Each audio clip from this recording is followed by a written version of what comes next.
Hello and welcome to the short introduction to the Pegasus data connector. So, there was a requirement to offer a fast and secure and direct access to the Opera 3 SQL SE data while maintaining the secure environment. Now, there were several viable methods to achieve this requirement, and there's been a lot of technological investigations carried out to what would offer the best customer and partner experience. OData feed was the preferred method for accessing and extracting the data in an efficient and effective manner. So, what is OData? Well, OData stands for Open Data Protocol, is an ISO IEC approved OASIS standard that defines a set of best practices for building and consuming REST APIs and can be actually seen as an enhancement to REST APIs. Now, it helps to enable creation of REST-based services, which allow resources identified using Uniform Resource Locators, or URLs, and defined in a data model. That will be published and edited by web clients using simple HTTP messages. So this is where OData helps applications to focus on business logic without worrying about the various API approaches to define request and response headers, status code, HTTP methods, URL convention, media types, and so on. It provides guidance for tracking changes, defining functions and actions for reusable procedures, as well as sending asynchronous batch requests. Now, OData RESTful APIs are easy to consume. The OData metadata, a machine-readable description of the data model of the APIs, enables the creation of powerful generic client proxies and tools. Now, you can find out more information on the OData specification at www.odata.org. So, how does that fit in with Opera 3 SQL Server Edition? So you might recognize this image from various other presentations where you've got the client-server model. We've got the executable, the DLL, and the service, of course, that's running with the SAM on the server. We've got the third-party development, which is the bespoke element, as well as importer there. And then, of course, we've got the data in SQL.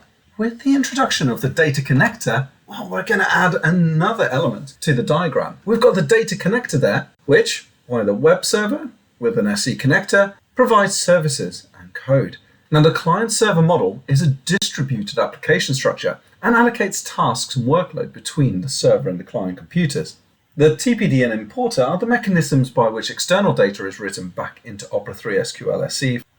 So why use OData, and what does that really mean for Opera 3 SQL SE? Well, it's using fast and modern technology to access data and has a flexible querying. This can be used in multiple ways. Can be accessed via numerous applications in a very simple manner. OData needs an endpoint for each table and allows additional parameters on the URL to refine the query, making it a very versatile option. Now, results are returned as JSON, including a few extra OData specific enhancements.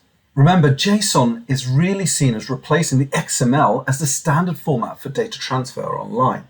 It's hierarchical, not tabular, so child data is generally nested beneath the parent for optimizing data interrogation. And the method of deployment and access will ensure the Opera 3 SQL SE security is completely maintained. Okay, well, how will that actually work with Opera 3 SQL SE? Well, firstly, the Opera 3 SQL SE data connector will be installed alongside SAM and will be integrated with IIS for that excellent data integration and access. It will be presented with a friendly dictionary, including some predefined links. Bespoke data will automatically be pulled through. So if you've got those extra tables and fields that you've added via the DIT, well, they're going to be included and presented in that friendly manner via the OData feed. There is also the ability to manipulate the OData to whatever is required. Now let's go through a few examples there. The first one is, that's accessing the full set of company tables. You could tailor that URL. You could select a few fields instead of all of them. As you can see there, I'm selecting the account code name, current balance, and the stop state. I could even go a step further to restrict the results to account with balances over 1,000.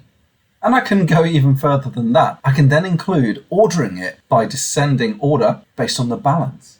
Now, the important point here is by using the OData standards, less data is being passed through the entire system. It's database driver, data connector, HTTP responsive, receiving client. Okay, let's see this in action with some of the capabilities the data connector can offer. Okay, let's see this in action to see some of the capabilities the data connector can offer. So I'm just going to switch to Excel. Now, I know you're probably wondering, why am I showing you Excel when we have the brilliant XRL? I totally understand. And as you are aware, I love XRL. It's a fantastic application and I still love XRL. Don't get me wrong, XRL is fantastic and you can do most things quite easily. However, there are obviously certain limitations and different approaches when designing with XRL. And for more complex requirements, then there is the potential of requiring some macros and VBA. Of course, it can be done, but it does end up being a bit more complex. So from my experience, when I've been out on site, from a reporting perspective, I've always had two main types of requests. One is what I call the pretty reports. That is aesthetically pleasing, mixed with some automation, buttons, KPIs, and so on. Now, these are usually for key decision makers, directors, and so forth. And yes, XRL is absolutely brilliant for that. However, I also get many of the second type of requests where they just want a simple transactional report. No fuss, just the information. Just give me the data. And yes, Reporter Reports did that in Opera 3 VFP, or a simple XRL report is able to offer that as well, of course. But as you are aware, SE doesn't have Reporter Reports, and with XRL, yes, it may be a simple report, but the refresh would need some form of processing, or some setting up, or some funky VBA applied. And remember, you must have XRL in order to refresh. So that's where the data connector really comes into play for SE. Now, let me go through showing you the power of the data connector and what this brings to the table. Now, Excel is also one of the simpler reporting applications that can demonstrate this. I can use any reporting application that supports OData feeds, but XRL is a good medium to show it. Okay, so on this new sheet, what I'm going to do, just select cell B2. I'm going to go to data. I'm going to go get data from other sources and from the OData feed. Now this is going to come up, and as you can see, it's requesting a URL. So what I'm going to do is I'm just going to switch to my presentation there. With those examples that I was showing you earlier, I'm just going to use one of them. Okay, let's grab that top one there for the full set of tables. Just being offered the ones which have been tailored for myself. Okay, now as you can see, I've got sales accounts, sales status history, lookups, and sales transactions. Let's just keep it nice and simple. I'm just going to choose something like the sales accounts. You can see the preview, it's coming through there. Nothing's stopping me clicking on transform data, and that's really powerful because it takes you into the Power Query editor and you can transform data to your heart's content, adding measures, adding new potential columns and so forth, calculated fields, and so on. Transform data is a very powerful method of manipulating the data. I'm going to keep it nice and simple though. I'm just going to click load. As you can see, I've got my queries and connections there. And there's my data. As you can see there, nice and simple. All the fields from the sales accounts table. Okay. That's not too different how I would use maybe a detail report in XRL, or what I used to do maybe in Reporter Reports. But keep in mind that SE doesn't have the Reporter Reports, and XRL would need something extra for that recalculation. It's not complex, but it needs that extra and so on. Okay, well, now let me create another one with a more tailored extraction, something that I mentioned earlier. So what I'm going to do is I'm going to go to the next sheet, and I'm going to go back to my PowerPoint, and I'm going to take this one down here. As you can see, I'm selecting several fields only, so 4 fields only. I only want the accounts that have got a balance higher than 1,000, and I want to order it as well. Fantastic. So I'm going to take that URL. I'm going to go back to the data option there, get data from other data sources, and then from the OData feed. It's asking me for the URL. I'm going to paste that in there. As you can see, I've got those extra commands as part of the URL there, and I'm going to click OK. And as you can see there, we've got the sales account, the name, the current balance, and stop status field. Now, of course, those are the 4 fields that are requested as part of that URL command. Again, I've got access to the transform data. Very powerful to edit that in Power Query. I'm just going to keep it simple and click load. Again, we have a lovely list, But this is a far more direct extraction, meaning less data traffic and so on. Now, Techa consultants should love this, as you can actually tailor these queries as you need. But let's start delving into this a little bit more. So what I'm going to do, I'll take the column C there. I might format that to money so we can see it's a little bit neater there. Okay, well, while I've got the table selected, I'm just going to click on the table design in the ribbon bar here. Yes, I've got this lovely refresh option. Now, if I just click on that though, I can get into the connection properties. And here you can see I've got some excellent refresh controls. The sensible one, probably refresh data when opening the file. That sort of makes sense there. But just for this demonstration, I'm going to refresh it for, let's say, every 1 minute, as we can see there. Okay, well, let me just have Opera 3 SQL SE next to Excel. Okay, so what I'm going to do here is I'm going to go into sales processing. Let's have a quick look. So we've got Anderson's Car Factors Limited. Yeah, that's absolutely brilliant. Let's find them in the list there. Anderson Car Factors. Lovely. I'm going to click action. That's a nice even 9,000 balance that they've got there. You can see the current balance there. Let me just post an invoice for them. Yes, I know they're over the credit limit, but I am going to continue. I'm going to put in and the future period is blocked, so that's absolutely fine. I'm just going to continue.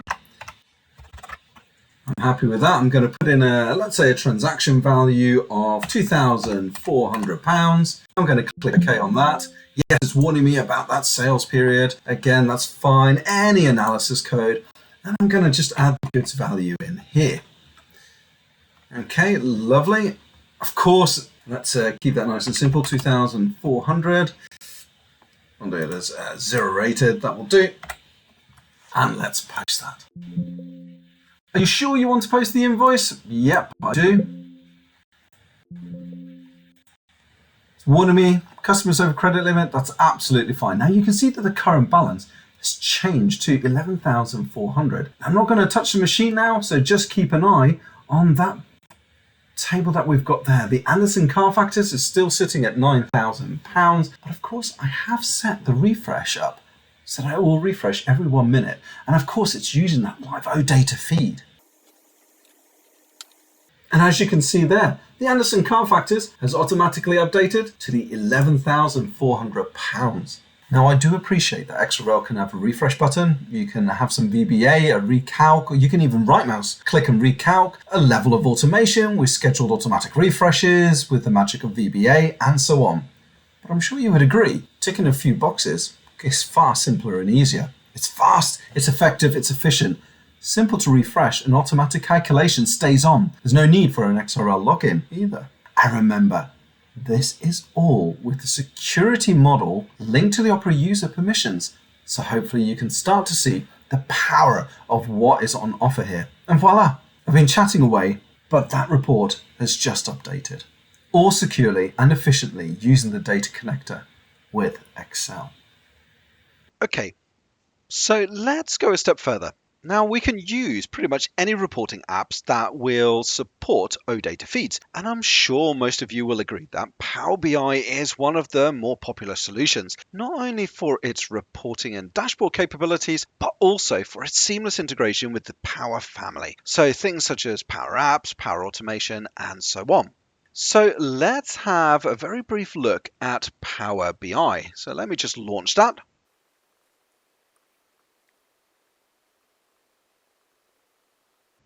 Okay, so let's create a brand new report. So I'm going to click on New. And we need to start off by getting some data. Now it's going to be that OData feed option again. So let me just click on Get Data from Another Source. In the list, I'm just going to type in the search. There's my OData feed option. Fantastic. Okay, so we've got that URL option again. So let's go to the company level and let's click OK. Okay, I'm going to select all the tables, but remember you can be far more selective with the OData feeds if necessary.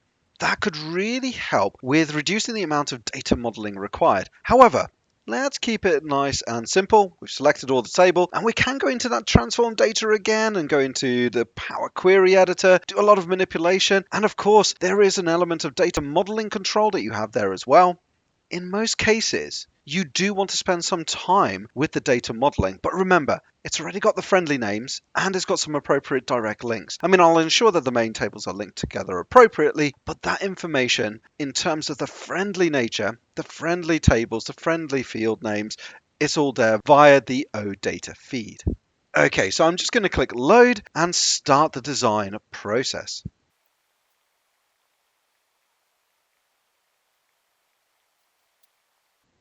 Fantastic, I now have my data. But rather than starting to jump straight in and add those visuals and formatting them, which there is so much control there, which is fantastic, but I already know the layout I'm after. So in some cases, it might be easier to have that predefined template that I'm going to be working to. So I'm going to do that via adding a canvas. So I'm just going to click on the format. I'm going to go to the canvas background.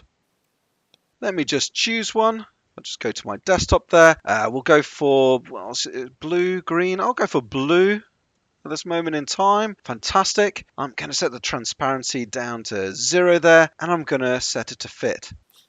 Now, I do appreciate there are so many methods and approaches you can apply when report designing, and there's no right or wrong here. Everyone's going to have their preferred methods and their preferred processes. I just quite like the idea of I already know the type of information I'm after. I'm going to build that template into an image, use it as a canvas, and then I don't have to worry about manipulating each of the individual visuals I'm going to be adding in Power BI. And as you can see there, I want things such as the revenue, balance, and so on. So what I can start doing is keying that in. So let's actually go to sales transactions. And what I might want to do is I want to get the value in there. So I'm just going to drop that into the report design.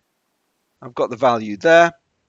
As the sum. What I also want to do is I want to have a quick look at the type. I want to do that as a bit of a filter, so I'm going to get that filter in there. Let's have a look. I only want the invoices, of course, because that's the turnover value that I want. But what I can now do is do some basic formatting on this particular visual. I actually don't need the category label. So let's take that off. And if I just have a look at the size and style, I want to get rid of the background as well. And as you can see, well, I've got my value there, and I can just pop that into the predefined box of the layout that I've already got there. And it might be that I want to do a bit more. Well, okay, let's get maybe a bar chart in there or something. So let me just click on the bar chart there, stick that there. I want the value to go into the chart. What I also want, of course, is I want to do that filtering potentially again. So let's get that type, or in fact I could just drop that in there and see what it does, and you can see it's summing the value by type, and you can start manipulating, creating as per your requirements, which is quite nice there. And of course, again, I can switch off the background, I can take off the title, and it fits nicely into my design. And what's nice about this, of course, is let's say that I need to apply a different color scheme to it. Well,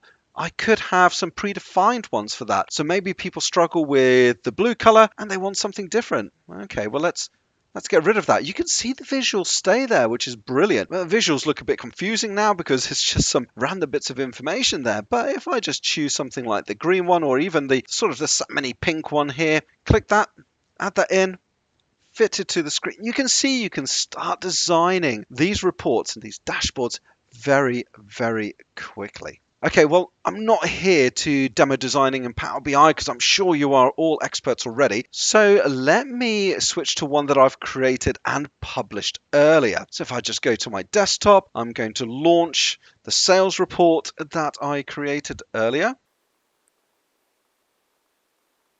And there it is, launching my report design.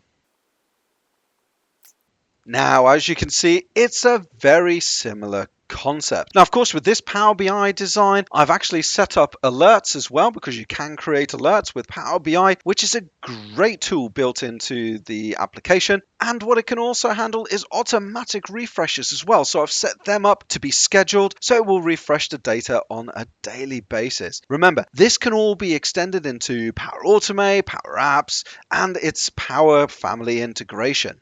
Of course, it's all interactive, so if I just click on, let's say, a particular region, you can see that it affects the whole of the report design. A nice little view there. It's fantastic. I've got a little option here that I can switch between two different styles of charts. That's all part of my Power BI design there. You can see if I click on a particular year, again, you can see all the metrics and the visuals changing because of all that built-in functionality with Power BI. What I've also added are some filters at the top there, so filtering for year, month, territory codes, and so on. But what I've also got is I've got the Power BI Q&A integration that you can see on the left-hand side here. There's actually some predefined Q&As there. It's using maybe some language that we're used to. Oh, sort sales accounts or sort sales accounts by dormant. The fact is, because the OData feed is feeding the data in a friendly manner, so we're not seeing things like sname.sn underscore or stran.st underscore and so forth. It's all friendly. And because of that, the AI built into the Power BI is looking at that information and finding it easier to have those pre-built ones. There's nothing stopping you typing in a question of something like highest invoice and things like that. And you can see it's trying to help you as you are typing into the Q&A box. Of course, this is using the power of the application itself. So Power BI mixed with that friendly publishing of the OData feed of the SE data. Now I've actually created a couple of report designs here. So what I could do is just click on the, let's go to territory sales, and as you can see, it's got a slightly different look and feel. I've got the Q&A at the top there where I can ask questions of that particular data that's on this particular report. What you'll notice is quite interactive again, nothing stopping me sort of clicking on some of these visuals, and you can see that the data just refreshes itself because it's all linked together. Okay. Now, what you can also see is that there is a bit of an obvious visual which looks a little bit different to the others. Absolutely. So before I get on to that, I just want to talk a little bit about getting data into SE. Now, currently, there are only two main methods of getting data into SE itself, and that is via the DIT, which includes the fantastic EAT, the External Access Tool, which is part of DIT. Now, I assume that you saw the recent example that was sent out showcasing the web forms examples and its integration with EAT and SE. Now, the second method, of course, is using the importer, whether that's manually importing the data or using a simple call to the importer DLL. Now, I never realized that you could use only a couple of lines of codes in any COM-compliant language to call and run the importer with an actual example detailed in the importer DIT help. So to run through an example, if I go to this territory report, you may notice that this visual is a little bit different. It's sort of a predefined table there, but it's got those filters for year and period. Now, what I've also done is I've created a basic commission calculation that basically calculates out for each sale, so for each invoice that is posted, it earns the territory or it earns the sales representative a 2.5% commission. So this visual is actually taking all the invoices for the respective territories, which are of course aligned to an employee in the demo data. So for example, I'm going to filter for 2024. So let me just untick that, 2024, and let's go for period 3. And there we have it, the commission that is calculated out for that particular period. So let's presume that the commission is paid via the Opera payroll. Now, the beauty with this is that I can actually export this data to CSV because I've set it up to do so.